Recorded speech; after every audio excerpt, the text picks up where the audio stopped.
Hello dear aspirants, welcome to T-SAT network. ఈరోజు మనం ఈ వీడియోలో అర్థమెటిక్ లో భాగంగా భాగస్వామ్యము అనే టాపిక్ లో పార్ట్ 5 చూడబోతున్నాం. ఆల్రెడీ ఇంతకుముందు దీంట్లో మనం first part, second part, third part చూసాం. ఈవెన్ ఫోర్త్ పార్ట్ కంప్లీట్ అయిపోయింది. సో దీంట్లో పార్ట్ నెంబర్ 5 చూడబోతున్నాం. సో దీంట్లో మీకు ప్రతి సందర్భంలో ప్రతి ఎపిసోడ్ లో చెప్తూ ఉన్నాను. ఏంటి అంటే, ప్రశ్నలో ఉన్నటువంటి భాగస్వాములు ఎవరెవరు, వారి పెట్టుబడులు ఎంతెంత, దాంతో పాటుగా ఈ పెట్టుబడి అనేటువంటిది ఎంత కాలం పాటు వ్యాపారంలో కొనసాగింది అనేటువంటి ఈ అంశాలని ఆధారంగా చేసుకొని ప్రతి ప్రశ్నని మనం సాధించాల్సి ఉంటుంది. దాంతో పాటుగా త్రూఅవుట్ ది టాపిక్ మనకు ఉన్నటువంటి ఒకే ఒక ఫార్ములా ఏంటి అంటే, లాభాల నిష్పత్తి ఈజ్ ఈక్వల్ టు పెట్టుబడుల యొక్క నిష్పత్తి ఇంటూ కాలాల యొక్క నిష్పత్తి. దీన్ని సింపుల్ గా లాభం ఈక్వల్ టు పెట్టుబడి ఇంటూ కాలం అని చెప్పి రాస్తాం. ఒకవేళ నాకు పెట్టుబడి కావాలి అంటే లాభాన్ని కాలంతో డివైడ్ చేస్తాం, లేదా కాలం కావాలి అంటే లాభాన్ని పెట్టుబడితో డివైడ్ చేస్తాం. ఈ అంశాలపై అవగాహన ఉంటే కనుక you can able to solve any kind of questions. So ఇక దీంట్లో క్వశ్చన్ అనేటువంటి ఎలా ఉన్నాయో చూద్దాం. Here is your first question. So ఏంటా క్వశ్చన్? ఏ కామా బీల యొక్క పెట్టుబడుల మధ్య నిష్పత్తి 4:5. 3 months తర్వాత ఏ 1/4 వంతు పెట్టుబడిని మరియు బి 1/5 వంతు పెట్టుబడిని వాపస్ తీసుకున్నారు. 10 నెలల తర్వాత పొందిన మొత్తం లాభం 760 రూపాయల్లో ఏ యొక్క వాటా ఎంతో కనుగొనండి అన్నాడు. క్వశ్చన్ లో అడిగింది ఎవరి వాటా అండి? ఏ యొక్క వాటా. ఏ కామా బీల యొక్క పెట్టుబడుల మధ్య నిష్పత్తి ఇచ్చాడు. ఎంత ఇచ్చాడు? 4:5. అంటే మీకు ఈజీగా అర్థం కావడం కోసం ఏం తీసుకోవచ్చు? ఏ యొక్క పెట్టుబడి ఏమో 4 రూపాయలుగా భావించండి, బి యొక్క పెట్టుబడి ఏమో 5 రూపాయలుగా భావించండి. మరి ఏ 1/4 వంతు పెట్టుబడి వాపస్ తీసుకుండు కదా. ఈ క్వశ్చన్ లో మనం జరిగినటువంటి వ్యవహారం ఏంటి అంటే, సొమ్ముని వెనక్కి తీసుకున్నారు, వాపస్ తీసుకున్నారు కదా. కాబట్టి ఏం చేద్దాము అంటే, ఏ యొక్క పెట్టుబడి ఒక 4 భాగాలు, ఏ పెట్టుబడి 4 భాగాలు. ఈ 4 భాగాల పెట్టుబడి వీళ్ళు వాపస్ ఎప్పుడు తీసుకున్నారు? ఒక 3 months తర్వాత. మరి లాభాన్ని ఎప్పుడు పంచుకుంటున్నారు? 10 months తర్వాత. ఓకేనా? లాభాన్ని పంచుకున్నదేమో 10 months తర్వాత, కానీ ఇక్కడ ఎక్కువ సొమ్ము వాపస్ తీసుకుంది కొంత మాత్రం 3 months తర్వాత. అంటే ఇండైరెక్ట్ గా ఈ 4 రూపాయల పెట్టుబడి ఎన్ని మంత్స్ పాటు ఉందండి? ఇనీషియల్ గా 3 months పాటు ఉంది. 3 months తర్వాత ఏమైంది? ఈ 4 రూపాయలలో ఏ అనేటువంటి వాడు 4వ వంతు సొమ్ముని వాపస్ తీసుకోండు. అంటే 4 రూపాయల్లో 4వ వంతు అంటే రూపాయి సొమ్ము వాపస్ తీసుకోండు. రూపాయి సొమ్ము వాపస్ తీసుకుని ఎన్ని రూపాయలు ఉన్నాయండి? జస్ట్ 3 రూపాయలు మాత్రమే ఉన్నాయి. మరి ఈ 3 రూపాయల సొమ్ము ఎంతకాలం పాటు ఉండాలి? ఇంకొక 7 months పాటు ఉండాలి. ఎందుకండి? సో ఇక్కడ లాభాన్ని పంచుకునే మొత్తం మీద 10 months కాబట్టి. ఇదంతా ఎవరికి సంబంధించి? ఏకి సంబంధించి. ఇక బి గురించి మాట్లాడదాం. సో బి యొక్క పెట్టుబడి ఎన్ని భాగాలు ఉందండి? 5 భాగాలు ఉంది. బి పెట్టుబడి 5 భాగాలు ఉంది.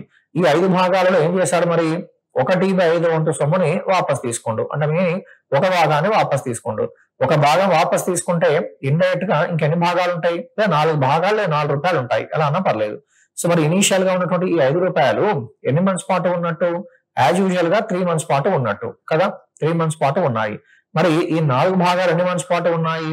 యాజ్ యూజువల్ గా 7 months పాటు ఉన్నాయి. ఎందుకంటే 3 months తర్వాత ఏ 1/4 వంతు పెట్టుబడిని మరియు బి అనేటువంటి వ్యక్తి కూడా 1/5 వంతు పెట్టుబడిని వాపస్ తీసుకున్నాడు. 10 months తర్వాత పొందిన మొత్తం లాభం ఇచ్చాడు. మరి లాభాన్ని ఎలా పంచుకోవాలి అంటే, ఈ నిష్పత్తిలో వాళ్ళ లాభాలు పంచుకోవాల్సి ఉంటుంది. సో సింపుల్ గా ఈ మల్టిప్లై చేయండి.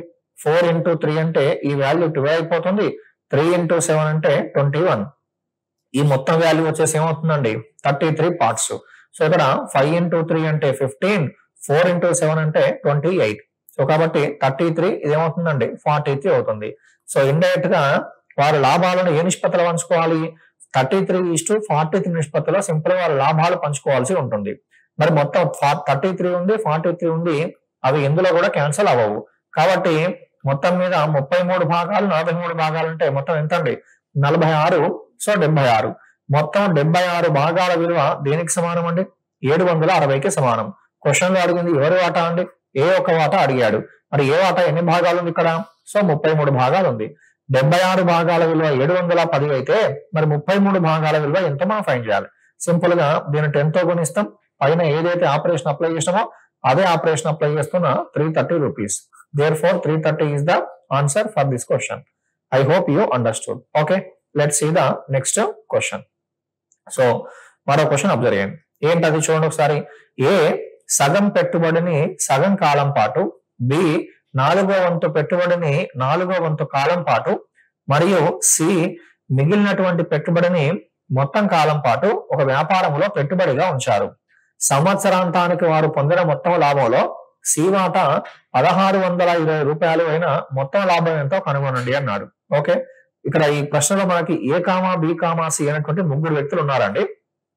కానీ మీరు గమనించండి, ఇక్కడ పెట్టుబడి ఎంతో ఇవ్వలేదు, అన్ని కూడా భాగాల్లో ఇచ్చాడు.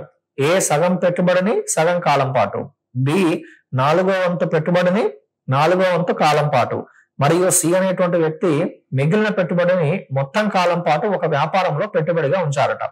సో కాబట్టి ఇక్కడ సగం కాలం ఉంది, నాలుగో వంతు కాలం ఉంది, కాబట్టి సింపుల్ గా మీరు ఏదో ఒక పెట్టుబడి తీసుకొని మీరు చేయొచ్చు. ఇప్పుడు ఈ క్వశ్చన్ 2 టైప్స్ చేయొచ్చండి. ఒకటి ఏంటి అంటే ఆ పెట్టుబడి మొత్తాన్ని ఎంతో కొంత తీసుకోండి, కాలం మొత్తాన్ని ఎంతో కొంతగా భావించండి. ఫర్ ఎగ్జాంపుల్ పెట్టుబడి మొత్తం ఒక 10,000 అనుకుంటే అందులో సగం పెట్టుబడి ఏ పెట్టాడు, ఆ తర్వాత నాలుగో వంతు కాలం మొత్తం ఒక 12 months అనుకుంటే అతను నాలుగో వంతు కాలం పాటు పెట్టాడు. ఎవరు? బి అనేటువంటి వ్యక్తి. మరి ఏం చేశాడు? సగం కాలం పాటు. సో ఇట్లా మీరు కాలాన్ని పెట్టుబడిని ఏదో ఒక నెంబర్ గా తీసుకొని చేయొచ్చు, అదొక విధానం. ఇవి లేదు అంటే ఏ సగం పెట్టుబడిని, ఇక్కడ సగం పెట్టుబడి అన్నాడు కాబట్టి సగం అంటే మీనింగ్ ఏంటి? యూజువల్ గా 1/2 కదా. 1/2 పెట్టుబడిని ఎంత కాలం పాటు? 1/2 కాలం పాటు. మరి బి ఏం చేశాడు? 1/4 వంతు పెట్టుబడిని 1/4 వంతు కాలం పాటు. మరి సి ఏం చేశాడు? మిగిలిన పెట్టుబడిని మొత్తం కాలం పాటు. యూజువల్ గా ఈ ఇన్ఫర్మేషన్ మొత్తం భిన్నాల్లో ఉంది కాబట్టి కాలం మొత్తాన్ని ఎప్పుడు ఏమనుకోవాలి? ఇన్ఫర్మేషన్ మొత్తం భిన్నాల్లో ఉంది కాబట్టి కాలం మొత్తాన్ని ఒక భాగంగా తీసుకుంటాం. అదేవిధంగా పెట్టుబడి మొత్తం కూడా భిన్నాల్లో ఉంది కాబట్టి మొత్తం పెట్టుబడిని ఎప్పుడు కూడా ఒక భాగంగా తీసుకుంటాం. ఇది మీరు గమనించాలి. సో కాబట్టి మరి మిగిలిన పెట్టుబడి ఎంత అంటే ఏ పెట్టుబడి ఏమో 1/2, బి పెట్టుబడి ఏమో 1/4. మీరు కొంత ఈ నెంబర్స్ యొక్క స్ట్రాటజీ గమనిస్తే సగం పెట్టుబడి ఇది పావు వంతు పెట్టుబడి కదా, సగం పెట్టుబడి పావు వంతు పెట్టుబడి, ఈ రెండు క్లబ్ చేస్తే మనకి ఎంత వస్తుంది? 3/4 వస్తుంది. ఇంకా ఎంత మిగిలింది? 1/4 మిగిలింది కదా. ఇంకా మిగిలిన పెట్టుబడి ఎంత అంటే 1/4. మరి మిగిలినటువంటి 1/4 పెట్టుబడిని ఎంత కాలం పాటు ఉంచాడు? మొత్తం కాలం పాటు ఉంచాడు. సో ఇదేమో ఏకి సంబంధించి, ఇదేమో బికి సంబంధించి, ఇదేమో సికి సంబంధించి. పెట్టుబడి ఇంటూ కాలం, పెట్టుబడి ఇంటూ కాలం, సో పెట్టుబడి ఇంటూ కాలం, ఆ రకంగా వారు చేయడం జరిగింది. సో దీన్ని నార్మల్ గా కట్ చేయడం ఏమొస్తుందో 1/2 ఇంటూ 1/2 అంటే 1/4. ఇది 1/4, ఇక్కడ 1/4 ఉంది. సి ఈ 1/4 కి ఇక్కడ 1/4, ఇక్కడ ఒక 1/4 క్యాన్సిల్ అయిపోయిందండి. ఓవరాల్ ఇక్కడ ఏం మిగిలింది? జస్ట్ 1 మాత్రమే మిగిలింది. మరి ఇక్కడ ఏం మిగిలింది? 1 మిగిలింది. ఈ మిడిల్ ఏం మిగిలింది? 1/4 మిగిలింది. ఇప్పుడు ఆ 4 ని ఇటు డిస్ట్రిబ్యూట్ చేయండి, ఇటు డిస్ట్రిబ్యూట్ చేయండి. లేదు అంటే మొత్తం నిష్పత్తిని 4 తోని గుణించండి. నిష్పత్తి మొత్తాన్ని 4 తో గుణిస్తే ఏమొస్తుందండి? 4:1:4 వస్తుంది. కాబట్టి ఇండైరెక్ట్ గా సంవత్సరం తర్వాత లాభాన్ని ఏ నిష్పత్తిలో పంచుకోవాలి? వారు 4:1:4 నిష్పత్తిలో పంచుకోవాలి. ఈ మొత్తం లాభంలో ఏ వాటానేమో 4 భాగాలు, బి వాటానేమో 1 భాగం, సి వాటా వచ్చేసి ఎన్ని భాగాలండి? 4 భాగాలు. మరి మొత్తం సి వాటా ఇచ్చాడు. క్వశ్చన్ లో సి వాటా ఎంత ఉంది? 1600 రూపాయలు. సి వాటా ఎన్ని భాగాలకు సమానం? 4 భాగాలకు సమానం. సో 4 భాగాల విలువ 1620కి సమానం అయితే అడిగింది ఎవరి వాటా? మొత్తం లాభం ఎంతో కనుగొనండి అన్నాడు. మొత్తం లాభం ఎన్ని భాగాలు ఉందండి? 9 భాగాలు ఉంది. 4 4లో 16, 4 5లో 20. ఎట్ ఏ టైం ఇది అంకెలు దించుకున్న వాటి మధ్యలో 0 వస్తుంది. సో కాబట్టి 405 అది. పైన 405 తో గుణించాను కూడా ఎక్కడ ఏం చేస్తామండి? 405 తో గుణిస్తాం. సో సింపుల్ గా 9 × 5 అంటే 45. 9 4 ఎంత? 36. 9 5 45, 9 4 36. సో ఇండైరెక్ట్ గా మొత్తం లాభం వచ్చేసి ఎంత అండి? 3645 రూపాయలకు సమానం. ఓకే, సో ఇట్లా సగం కాలం సగం పెట్టుబడి అన్నప్పుడు చేసిన విధానం ఇది. ఒకవేళ మీకు ఇలా కాంప్లికేట్ అనిపిస్తే ఏం తీసుకోండి? పెట్టుబడి మొత్తాన్ని 10,000 అనుకోండి. తర్వాత మొత్తం కాలం ఒక 12 months అనుకోండి. సో మొత్తం కాలం ఉంది, మొత్తం పెట్టుబడి ఉంది. ఏకి సంబంధించి సగం పెట్టుబడి అంటే 5,000, సగం కాలము అంటే 6 months. మరి బికి సంబంధించి 4వ వంతు పెట్టుబడి అంటే 2500, 4వ వంతు కాలము అంటే 3 months. అట్లా తీసుకోండి, సింపుల్ గా చేసుకుంటూ ముందుకెళ్ళవచ్చు. సో ఇది మీకు అర్థమవుతే దీనికి సంబంధించి మరో క్వశ్చన్ ఇస్తున్నాను, జాగ్రత్తగా అబ్జర్వ్ చేయండి. So here is the next question. ఏంటి ఆ క్వశ్చన్ చూడండి. ఏ 6వ వంతు పెట్టుబడిని 6వ వంతు కాలం పాటు, అదేవిధంగా బి 3వ వంతు పెట్టుబడిని 3వ వంతు కాలం పాటు, మరియు సి మిగిలినటువంటి పెట్టుబడిని మొత్తం కాలం పాటు ఒక వ్యాపారంలో పెట్టుబడిగా ఉంచారు. మొత్తం లాభం ఎంత? 4600. ఈ 4600లో ఎవరి వాటా అడిగాడు? బి యొక్క వాటా ఎంతో కనుగొనండి అన్నాడు. అడిగింది క్వశ్చన్ లో ఎవరి వాటా అండి? బి యొక్క వాటా. కాబట్టి ఆరో వంతు పెట్టుబడిని ఆరో వంతు కాలం పాటు. ఓకే, ఆరో వంతు పెట్టుబడిని ఎంత కాలం పాటు? ఆరో వంతు కాలం పాటు. ఇది ఏకి సంబంధించి. అదేవిధంగా బికి సంబంధించి మూడో వంతు పెట్టుబడిని మూడో వంతు కాలం పాటు. అదేవిధంగా సికి సంబంధించి మిగిలిన పెట్టుబడిని మొత్తం కాలమా మిగిలిన కాలమా? మొత్తం కాలం పాటు. కాబట్టి మనకి మొత్తం మిగిలిన పెట్టుబడి ఎంతో తెలియాలి, మిగిలిన కాలం ఎంతో కూడా తెలియాలి. సో కాబట్టి పెట్టుబడి ఏమో 1/6, ఇంకో పెట్టుబడి 1/3. సో 1/6 1/3 అంటే ఓవరాల్ ఎల్సిఎం ఎంత అండి? 6. కాబట్టి ఈ 1 అలాగే ఉంటుంది. సో ఈ 2 అయిపోతుంది. 1 + 2 అంటే 3/6. 3/6 అంటే ఏంటి? 1/2. 1/2 అంటే మీనింగ్ ఏంటి? ఈ ఇద్దరి పెట్టుబడుల మొత్తం ఎంత అంటే సగం కదా. అంటే ఏ పెట్టుబడి బి పెట్టుబడి ఈ ఇద్దరి పెట్టుబడుల యొక్క మొత్తం ఎంతకు సమానం అండి? సగానికి సమానం. ఇక మిగిలినటువంటి సి పెట్టుబడి ఎంత? అది కూడా సగం. మిగిలిన సి పెట్టుబడి కూడా సగం అవుతుంది. మరి ఇప్పుడు ఈ మిగిలిన పెట్టుబడిని ఎంత కాలం పాటు? మొత్తం కాలం పాటు. మొత్తం కాలం అంటే మీనింగ్ ఏంటండి? సో ఇంటూ 1 తీసుకుంటాం. కాబట్టి ఇలాగే ఉంచి దాన్ని మనం ఇది మీరు నిష్పత్తి అని భావించండి. ఓకేనా? నిష్పత్తి అని భావించండి. ఇది ఏకి సంబంధించి, ఇది బికి సంబంధించి, ఇది అదేవిధంగా సికి సంబంధించి. 1/6 × 6 అంటే 1/36. ఓకే, సో 1 ఏం రాస్తున్నాం ఇక్కడ? 36. అదేవిధంగా 1/3 × 3 అంటే 9. సో ఇక్కడ 1/2. సింపుల్ గా ఇలాగే ఉన్నా పర్లేదు, లేదా 36 ఉంది, 9 ఉంది, 2 ఉంది. ఓవరాల్ ఎల్సిఎం ఎంత? 36. కాబట్టి ఇప్పుడు ఈ నిష్పత్తిలో ఉన్న 3 పదాల మొత్తాన్ని కూడా 36 తో గుణించండి. ఏమొస్తుంది? 36 తో గుణిస్తే ఈ వాల్యూ 1 వస్తుంది, ఇది 4 వస్తుంది, ఈ వాల్యూ 8 వస్తుంది. అంటే మీనింగ్ ఏంటి? ఈ నిష్పత్తిలో వాళ్ళు ఏం చేయాలి? లాభాలు పంచుకోవాల్సి ఉంటుంది. ఈ లాభంలో ఏ వాటానేమో 1 భాగం, బి వాటా 4 భాగాలు, సి వాటా 18 భాగాలు. మరి మొత్తం ఎంత? 22 + 1 అంటే 23. 23 భాగాల విలువ ఎంతకు సమానం? 4600కు సమానం. క్వశ్చన్ లో అడిగింది ఎవరి వాటా? బి యొక్క వాటా అడిగాడు. బి వాటా ఎన్ని భాగాలు ఉంది? 4 భాగాలు ఉంది. సో 23 × 2 అంటే 46, పక్కన ఒక 2 zeros. సో ఇక్కడ 2 zeros. 200 × 4 అంటే ఏంటి మీ answer? 800 is the answer for this. అడిగింది మొత్తం వాటానా ఓన్లీ బి వాటా అంటే జస్ట్ బి వాటా మాత్రమే అడిగాడు. మరి బి వాటా ఎంతకు సమానం అండి? 800కు సమానం. Let's see the next question.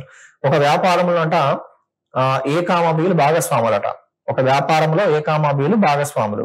మరి ఏ అనేటువంటి వ్యక్తి 1/4 వంతు పెట్టుబడి పెడితే బి అనేటువంటి వ్యక్తి 2/3 వంతు లాభాన్ని పొందాడట. ఏ పెట్టుబడి కాలం వచ్చేసి 15 months అయితే మరి బి యొక్క పెట్టుబడి కాలం ఎంతో కనుగొనండి అన్నాడు. చాలా మంచి క్వశ్చన్, జాగ్రత్తగా గమనించండి. చాలా మంచి క్వశ్చన్, జాగ్రత్తగా గమనించండి. ఒక వ్యాపారంలో ఏ కామా బిలు భాగస్వాములు. ఓకే, ఒక వ్యాపారంలో ఏ కామా బిలు భాగస్వాములు. ఏం చేసిండు? 1/4 వంతు పెట్టుబడి పెట్టిండు. ఇప్పుడు ఈ క్వశ్చన్ లో ఉన్నటువంటి మొత్తం వ్యక్తులు ఎవరెవరండి భాగస్వాములు? ఏ మరియు బి ఇద్దరు మాత్రమే కదా. మీరు లాజికల్ గమనిస్తే మరి ఏ 1/4 వంతు పెట్టుబడి పెట్టాడంటే మీనింగ్ ఏంటి? పెట్టుబడి మొత్తం 4 భాగాలు అయితే ఏ ఎన్ని భాగాలు ఉంచండు? 1 భాగం ఉంచండు. లేదా పెట్టుబడి మొత్తం 4 రూపాయలు అయితే ఏ అనేటువంటి వ్యక్తి 1 రూపాయి ఉంచండు.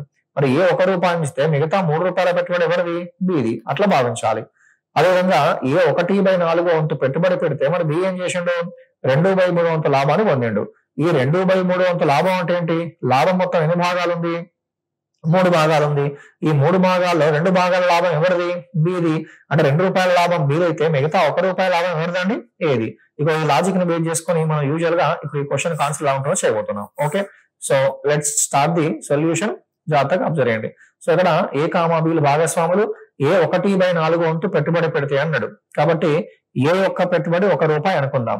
ఏ పెట్టుబడి 1 రూపాయి అయితే బి పెట్టుబడి ఏం కావాలి? 3 రూపాయలు కావాలి. ఎందుకంటే ఇద్దరి పెట్టుబడిలో మొత్తం ఎన్ని రూపాయలు ఉంది? 4 రూపాయలు ఉంది. అదేవిధంగా మరి బి అనేటువంటి వ్యక్తి 2/3 వంతు లాభాన్ని పొందిండు. ఎంత లాభం పొందిండు? 2/3 వంతు లాభాన్ని పొందిండు. 2/3 వంతు లాభం అంటే ఎవరు పొందారు? సో బి పొందాడు. అంటే బి లాభం 2 రూపాయలు అయితే ఏ లాభం ఏమవుతుందండి? 1 రూపాయి అవుతుంది. ఇది వేటి మధ్య నిష్పత్తి? లాభాల మధ్య నిష్పత్తి. మరి దీన్ని బట్టి కాలాల మధ్య నిష్పత్తితో అనుకోవచ్చు. ఏ పెట్టుబడి ఎన్ని భాగాలు ఉందండి? 1 భాగం ఉంది. ఈ 1 భాగం పెట్టుబడి ఎన్ని మంత్స్ పాటు ఉంది? ఏ పెట్టుబడి కాలం వచ్చేసి 15 నెలలు. కాబట్టి ఈ 1 భాగం పెట్టుబడి 15 months పాటు ఉంది. 1 భాగం పెట్టుబడి 15 months పాటు ఉంది. ఇది అంతా ఏకి సంబంధించి. మరి బి 3 రూపాయల పెట్టుబడి పెడితే క్వశ్చన్ ఏమడిగాడు? బి పెట్టుబడి పెట్టిన కాలం ఎంతో కనుగొనండి అన్నాడు. ఇక్కడ బి యొక్క పెట్టుబడి ఎంత కాలం పాటు ఉందో మనకు తెలియదు కాబట్టి ఏమని తీసుకుంటున్నాను? ఒక X months పాటు ఉందని తీసుకుంటున్నా. మనం ఆల్రెడీ ఇటువంటి అంశాలు నేర్చుకున్న నిష్పత్తి అనుపాతాలలో 2 నిష్పత్తులు సమానంగా ఉన్నాయి అనుకోండి. ఇదొక నిష్పత్తి, ఇదొక నిష్పత్తి. అవి 2 సమానంగా ఉన్నప్పుడు ఇగో ఈ అంత్య పదాల యొక్క లబ్ధం అనేటువంటి దేనికి సమానంగా ఉండాలండి? మధ్య పదాల యొక్క లబ్ధానికి సమానంగా ఉండాలి. 1 into 15 అంటే 15, 15 into 2 అంటే మొత్తం ఏమొస్తుంది 30, 3 into x అంటే 3x. మరి 30 ఈజ్ ఈక్వల్ టు 3x అంటే x ఈజ్ ఈక్వల్ టు ఎంత అండి 10. x ఈజ్ ఈక్వల్ 10 అంటే x అంటే మరి టైమే కదా, ఆ టైం దేంట్లో ఉంది మంత్స్ లో ఉంది. కాబట్టి బి యొక్క పెట్టుబడి ఆ వ్యాపారంలో ఎన్ని మంత్స్ పాటు ఉన్నట్టు 10 మంత్స్ పాటు ఉన్నట్టు. Very interesting question. So let's see the next question. మరో కొంచెం జాగ్రత్తగా అబ్జర్వ్ చేయండి. ఏంటది? ఏ కామా బీలట పెట్టుబడిని 14:15 నిష్పత్తులు ఉంచినాయట. మరి వాళ్ళ లాభాల మధ్య నిష్పత్తి ఎంతనట 7:6. పెట్టుబడుల మధ్య నిష్పత్తి ఏమో 14:15 అండి, లాభాల మధ్య నిష్పత్తి ఏమో 7:6 అండి. ఏ పెట్టుబడి పెట్టిన కాలం వచ్చేసి 10 మంత్స్ అయితే మరి బి పెట్టుబడి పెట్టిన కాలం ఎంతో కనుగొనండి అన్నాడు. ఏ పెట్టుబడి కాలం వచ్చేసి 10 మంత్స్ అయితే బి పెట్టుబడి కాలం ఎంత చూద్దాం ఒకసారి. లాభాలు పెట్టుబడుల మధ్య నిష్పత్తి ఎలా ఉంది 14:15 గా ఉంది. లాభాల మధ్య నిష్పత్తి ఎలా ఉంది 7:10 గా ఉంది. ఇప్పుడు ఏమనుకున్నామంటే ఏ యొక్క పెట్టుబడిని ఒక 14 రూపాయలు అనుకోండి. ఈ ఏ యొక్క పెట్టుబడి 14 రూపాయలు ఎన్ని మంత్స్ పాటు ఉన్నట్టు 10 మంత్స్ పాటు ఉన్నట్టు. మరి బి యొక్క పెట్టుబడి ఎంత 15 భాగాలు 15 రూపాయలు. ఈ 15 రూపాయల పెట్టుబడి ఎన్ని మంత్స్ పాటు ఉన్నట్టు మనకు తెలియదు. ఎందుకు క్వశ్చన్ ఏమడిగాడు బి పెట్టుబడి కాలం ఎంతో కనుగొనండి అన్నాడు. పెట్టుబడి ఇంటూ కాలం, పెట్టుబడి ఇంటూ కాలం ఇలా చేస్తే వచ్చేది వేటి మధ్య నిష్పత్తి లాభాల మధ్య నిష్పత్తి. మరి లాభాల మధ్య నిష్పత్తి క్వశ్చన్ లో ఇచ్చారు కదా ఆల్రెడీ. లాభాల మధ్య నిష్పత్తి క్వశ్చన్ లో ఎంత ఇచ్చారండి మీరు గమనిస్తే లాభాల మధ్య నిష్పత్తి క్వశ్చన్ లో 7:6 గా ఇచ్చారు. So that's all. ఇంతకుముందు చెప్పినట్టుగా అంత్య పదాల యొక్క లబ్ధం ఎలా ఉండాలి మధ్య పదాల యొక్క లబ్ధానికి సమానంగా ఉండాలి. సో కాబట్టి దానికన్నా ముందుగా కట్ చేసుకున్నా పర్లేదు. చూడండి 5 3లో 15, 5 2లో ఎంత 10, 5 3లో 15, 5 2లో 10 అలా కట్ చేసినా పర్లేదు. సో ఈ అంత్య పదాల యొక్క లబ్ధం దేనికి సమానంగా ఉండాలి మధ్య పదాల యొక్క లబ్ధానికి సమానంగా ఉండాలి. 3 into x అంటే 3x, 3x into 7 అంటే 21x. సో ఇక్కడ ఈ వాల్యూ ఏమవుతుంది 14 into 6. సో కాబట్టి ఆ 14 into 6 అంటే ఆ వాల్యూ వచ్చే సింపుల్ గా 84 గా తీసుకుంటాం. 84 గా తీసుకుంటాం. డైరెక్ట్ రాసినా పర్లేదు 84. సో 21x ఈక్వల్ టు 84 అంటే 21 1s 21 4s కదా. x ఈక్వల్ టు ఏమొచ్చింది 4 మంత్స్ వచ్చింది. x is equal to 4 months అంటే ఏంటి x అంటే ఎవరు పెట్టుబడి పెట్టిన కాలం బి అనేటువంటి వ్యక్తి పెట్టుబడి పెట్టిన కాలం. కాబట్టి బి అనేటువంటి వ్యక్తి ఎంత కాలం పాటు పెట్టుబడి పెట్టాడు జస్ట్ 4 months పాటు పెట్టాడు. ఓకేనా. ఎక్స్ వాల్యూ 4 వచ్చింది కాబట్టి ఏ పెట్టుబడి పెట్టిన కాలం వచ్చి ఎంతకు సమానం అంటే 4 months పాటు సమానం. జస్ట్ ప్రీవియస్ ఇంతమంది క్వశ్చన్ లాగానే ఉంది, కొంత డిఫరెంట్ గా అడిగాడు. I hope you understood. Okay. So let's see the one more question. So X comma వేల యొక్క పెట్టుబడుల మధ్య నిష్పత్తి ఇచ్చాడు. ఎక్స్ కామా వేల యొక్క పెట్టుబడుల మధ్య నిష్పత్తి ఎంత అండి 2:3. ఎక్స్ పెట్టుబడి 40,000 రూపాయలు అయినా వై పెట్టుబడి ఎంతో కనుగొనండి అన్నాడు. Very simple question. X comma Y అని ఇద్దరు వ్యక్తులు ఉన్నారు. పెట్టుబడుల మధ్య నిష్పత్తి ఎంత ఉంది 2:3 ఉంది. అంటే ఎక్స్ పెట్టుబడి ఏమో 2 భాగాలు, వై పెట్టుబడి 3 భాగాలు. మరి 2 భాగాల ఎక్స్ పెట్టుబడి విలువ ఎన్ని వేలకు సమానం 40,000కు సమానం. అయినా అడిగింది ఎవరు పెట్టుబడి వై పెట్టుబడి ఎన్ని భాగాలు ఉంది 3 భాగాలు ఉంది. 2 భాగాలు ఇక్కడ 40,000 సమానం కాబట్టి 2 భాగాలను ఏం చేయాలి 20,000తో గుణించాలి. 2 భాగాలను 20,000తో గుణిస్తే 40,000 వస్తుంది. పైన ఏదైతే ఆపరేషన్ అప్లై చేసినామో ఫర్ ఎగ్జాంపుల్ 2 into 20,000 అంటే వచ్చేది 40,000. ఇక్కడ కూడా 2 into 20,000 అంటే వచ్చేది సింపుల్ గా ఎంత 60,000. సో కాబట్టి ఏ పెట్టుబడి ఎక్స్ పెట్టుబడి కాలం వచ్చేసి 40,000 అయితే మరి వై పెట్టుబడి కాలం ఎంత అంటే సింపుల్ గా 60,000. వెరీ బేసిక్ కాన్సెప్ట్, చాలా basic question. So you can able to answer this question very easily. So ఇట్లా ఈజీగా ఉంటాయి, మోడరేట్ గా ఉంటాయి, హైలైట్ బిట్స్ అన్ని కూడా మనం గ్రాడ్యువల్ గా డిస్కస్ చేస్తూ ముందుకెళ్తున్నాం. So you can able to see the next question on the screen. ఏంటది? ఒక వ్యాపారములట ఏ కామా బి కామా సిలు భాగస్వాములట. ఓకే. ఏ పొందిన లాభం 3/5వ వంతు. ఏ పొందిన లాభం ఎంత 3/5వ వంతు. మిగిలిన లాభాన్ని బి మరియు సిలు సమానంగా పంచుకున్నారు. మిగిలిన లాభాన్ని బి మరియు సిలు సమానంగా పంచుకోవడం వల్ల లాభములో ఏ కన్నా సి అనే పర్సన్ కి ఏమైంది 400 రూపాయలు తక్కువ వచ్చినాయట. ఎవరికి ఏ కన్నా సి అనే పర్సన్ కి ఎన్ని రూపాయలు 400 రూపాయలు. అయినా వారు పొందినటువంటి మొత్తం లాభం ఎంతో కనుగొనండి అన్నాడు. వారు పొందినటువంటి మొత్తం లాభం అనేటువంటిది ఎంతకు సమానం మనం ఫైండ్ చేయాలి. వారు పొందిన మొత్తం లాభం ఎంతో మనం ఫైండ్ చేయాల్సి ఉంటుంది.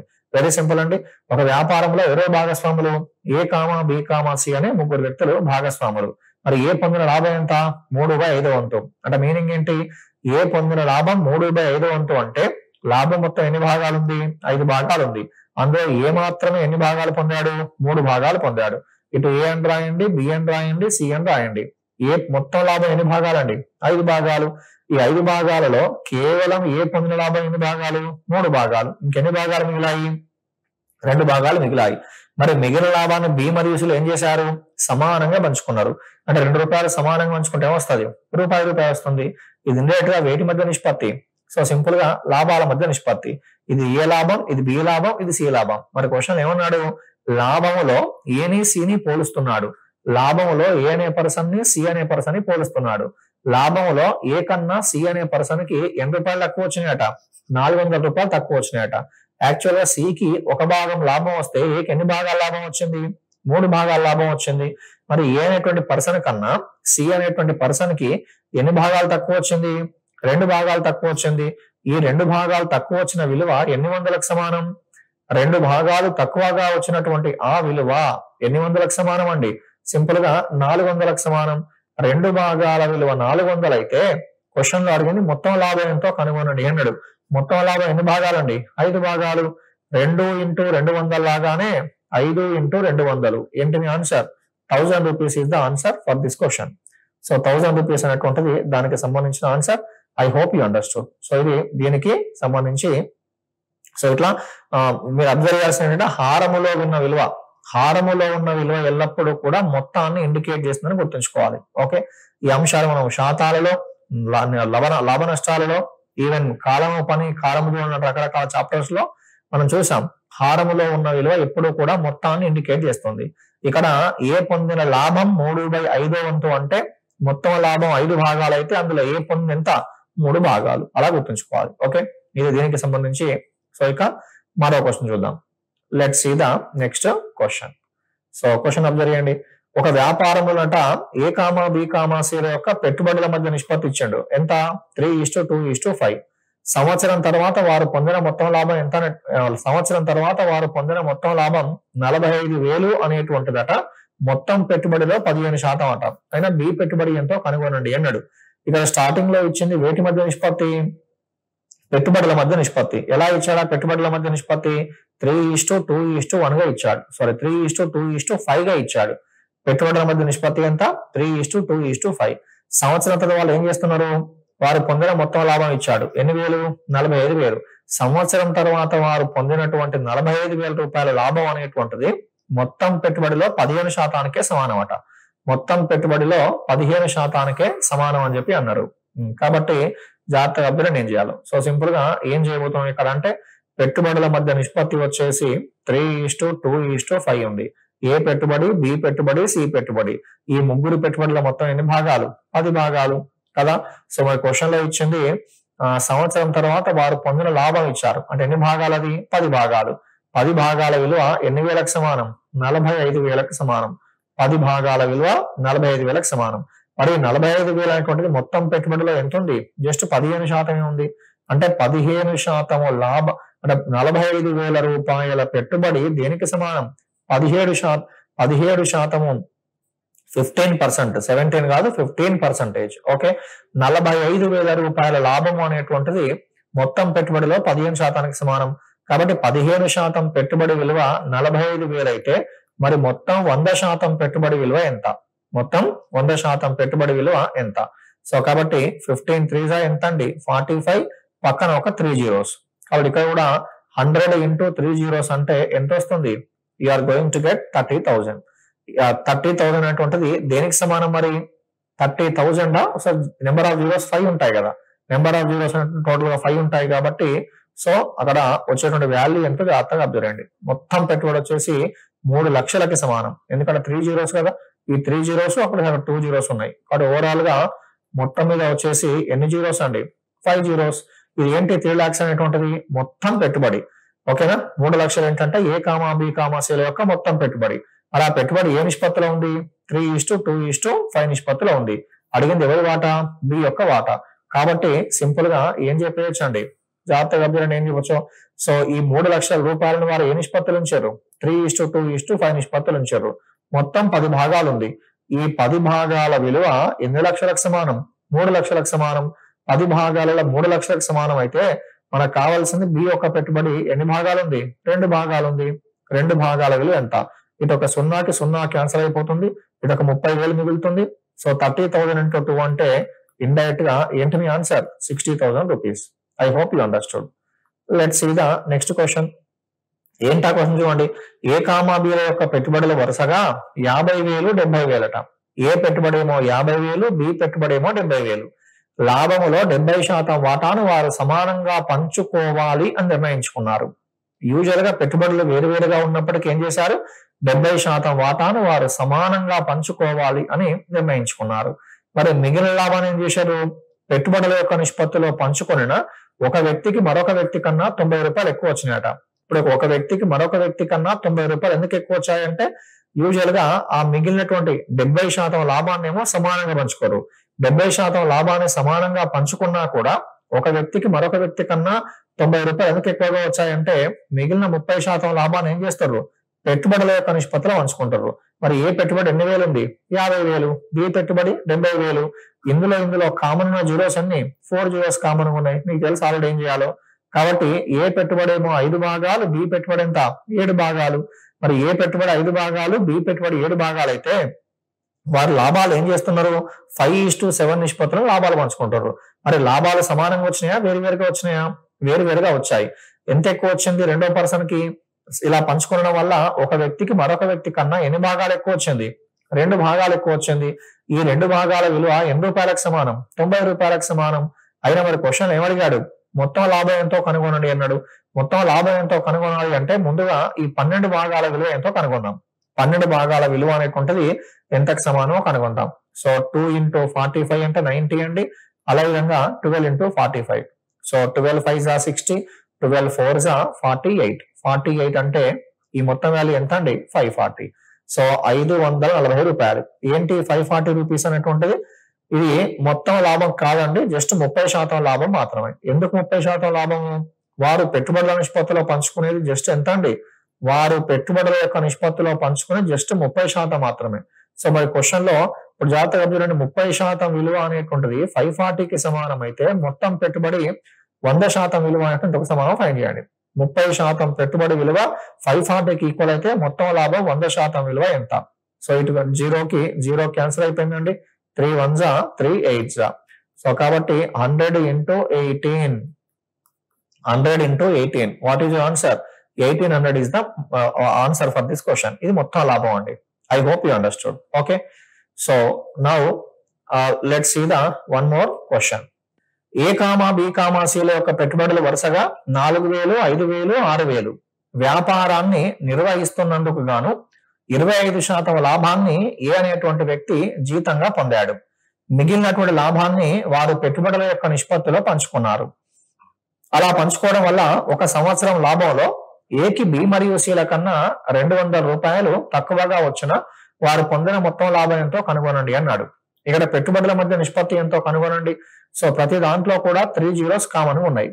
ప్రతి దాంట్లో కూడా 3 జీరోస్ కామన్ గా ఉన్నాయి కాబట్టి పెట్టుబడుల మధ్య నిష్పత్తి ఏమవుతుందంటే 4:5:6 అవుతుంది. ఇది పెట్టుబడుల మధ్య నిష్పత్తి. అంటే మొత్తం మీద ఈ పెట్టుబడుల మధ్య నిష్పత్తి అంటే సో సింపుల్ గా చెప్పాలంటే ఈ పెట్టుబడుల మధ్య నిష్పత్తిలో పంచుకునేది ఎంత శాతానండి? జస్ట్ 75% మాత్రమే. అంతేనా? పెట్టుబడుల యొక్క నిష్పత్తిలో పంచుకునేది 75% మాత్రమే. ఎందుకు? 25% ఏమో ఏ జీతంగా పొందాడు. అలా పొందిన తర్వాత ఇంకెంత మిగిలింది? 75% మిగిలింది. ఆ 75% వారు ఈ విధంగా పంచుకుంటున్నారు. కాబట్టి మొత్తం లాభం ఏమనుకున్నాం? 15 రూపాయలు. 4 + 5 9, 9 + 6 15. 15 రూపాయలు పెట్టుబడుల యొక్క నిష్పత్తిలో పంచుకుంటారు. ఈ 17 రూపాయలు ఎన్ని భాగాలకు సమానం అండి? 75 భాగాలకు సమానం కదా. సో 75 భాగాల విలువ అనేటువంటిది 15 రూపాయలకు సమానం అయితే మొత్తం పెట్టుబడి 100% విలువ ఎంతకి సమానం? 100 భాగాల విలువ ఎంతకి సమానం అనుకున్నా పర్లేదు. సో ఇది /5 లాగానే దీన్ని /5 చేస్తే ఎన్ని రూపాయలు వస్తుంది? 20 రూపాయలు. సో పెట్టుబడుల మధ్య నిష్పత్తిలో పంచుకునేమో 15 రూపాయలు, కానీ వచ్చిన మొత్తం లాభం ఎంత? 20 రూపాయలు. ఓకే, మరి 20 రూపాయల మొత్తం లాభంలో 8 రూపాయలు 5 రూపాయలు ఏమైపోయినాయి? మరి 5 రూపీస్ అనేటువంటిది ఏ అనే వ్యక్తికి శాలరీగా ఇచ్చాం. కాబట్టి ఇప్పుడు ఏ వాటా, బి వాటా, సి వాటా ఎంతో చూద్దాం. ఏ వాటా ఎంత ఉందండి? ఏ వాటా వచ్చేసి 5 రూపాయలేమో ఏ అనే వ్యక్తికి శాలరీ ఇవ్వాలి కదా. 5 రూపాయలేమో ఏ అనే వ్యక్తికి శాలరీ ఇవ్వాలి. కానీ పెట్టుబడిగా పెట్టాడు కాబట్టి అతనికి 4 రూపాయల లాభం వచ్చింది. ఇది ఏకి సంబంధించి. మరి బికి సంబంధించి 5 భాగాలు, సికి సంబంధించి 6 భాగాలు. ఓకేనా? సో మళ్ళీ జాగ్రత్తగా అబ్జర్వ్. ఇక్కడ ఏ అనేటువంటి వ్యక్తికి స్టార్టింగ్ లో 15 రూపాయలు అనేటువంటిది వారు పంచుకున్నారు. అలా పంచుకోవడం వల్ల 15 రూపాయలు ఎన్ని రూపాయలు వచ్చాయి? 4 రూపాయలు వచ్చాయి. ఎవరికి? ఏ అనే పర్సన్ కి. మరి 5 రూపీస్ ఎందుకు వచ్చాయి ఎక్స్ట్రా అంటే వ్యాపారం నిర్వహిస్తున్నాడు కాబట్టి. సో మొత్తం మీద ఇది ఒక 9 భాగాలు, 5 భాగాలు, నెక్స్ట్ 6 భాగాలు. సో ఈ మొత్తం వాల్యూ వచ్చేసి 20 భాగాలు కదా. మరి క్వశ్చన్ ఏమన్నాడు? ఏకు బి మరియు సీల కన్నా అన్నాడు. ఏకి బి మరియు సీల కన్నా ఇద్దరికి 11 భాగాలు వచ్చినాయి. ఓన్లీ ఏకి ఎన్ని భాగాలు వచ్చినాయి? 9 భాగాలు వచ్చినాయి. మరి ఇప్పుడు ఏ కన్నా బి మరియు సీలకి లేదా బి మరియు సీల కన్నా ఏకి ఎన్ని భాగాలు తక్కువ వచ్చింది? 2 భాగాలు తక్కువ వచ్చింది. ఆ 2 భాగాల విలువ ఎన్ని వందలకు సమానం? 200లకు సమానం. అయినా వారు పొందిన మొత్తం లాభం ఎంతో కనుగొనండి అన్నాడు. అక్కడ మీనింగ్ మొత్తం లాభం ఎంత అర్థం. సో మొత్తం లాభం ఎంత అంటే ఎన్ని భాగాలు ఉంది? మొత్తం 20 భాగాలు ఉంది. 20 భాగాల విలువ ఎంత? సో 2 × 100 లాగానే 20 × 100 అంటే ఏంటి మీ answer? 20,000 is the answer for this question. Okay, so ఇది దీనికి సంబంధించి. సో ఇట్లా మనం ఇప్పుడు ఈ భాగస్వామ్యం అనే టాపిక్ లో first part, second part, third part, fourth, fifth అని చెప్పేసి మనం రకరకాలుగా అంశాలన్నీ చేస్తూ ముందుకెళ్తున్నాం.